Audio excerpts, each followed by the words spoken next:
concevant, je dirais, cette maison de santé avec les architectes, il nous paraissait évident qu'il y ait des écrans, parce que l'affichage, pour nous, est important, qu'il soit dynamique, qu'il puisse être renouvelé, parce que dans nos cabinets, les affiches, où elles restent pendant des années, voire même plus.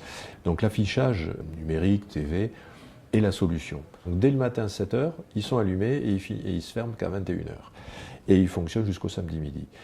Les patients ne nous disent rien de désagréable, puisque le premier ce matin que j'ai vu m'a dit « Au fait, docteur, j'ai 70 ans et ma prostate, vous m'en parlez jamais ».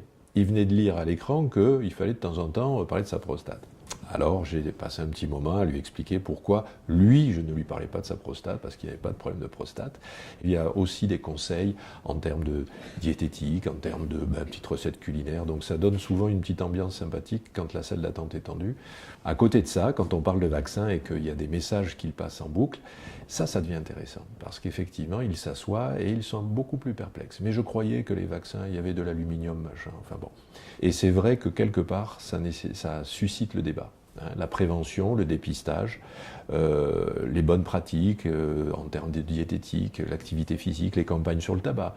Ce sont des messages qui sont assez le reflet de la vie, je dirais, ou des démarches de dépistage nationaux. Ce n'est pas que de la pub sur un dentifrice, non. Par contre, d'expliquer que se laver les dents à des enfants, c'est important, c'est une chose. Mais on est dans une démarche plutôt de prévention, dépistage, d'éducation. Et j'avoue que ces messages sont sympas, sont courts. Et nous-mêmes, on s'amuse à regarder l'écran quand on ouvre la porte pour appeler le patient suivant. Ces messages, ce qui est à mon avis important, c'est qu'ils sont effectivement un relais dans, je dirais, ce qui est médiatisé, mais plutôt à la télé. Là, c'est quand même dans le cabinet, c'est dans la salle d'attente de mon médecin. On a tout d'un coup un patient qui va pouvoir capter une information, voire, je dirais, avoir une explication de pourquoi justement on fait ça, pourquoi on vaccine, pourquoi on demande à s'intéresser à la prostate, pourquoi il y a la campagne sur le tabac.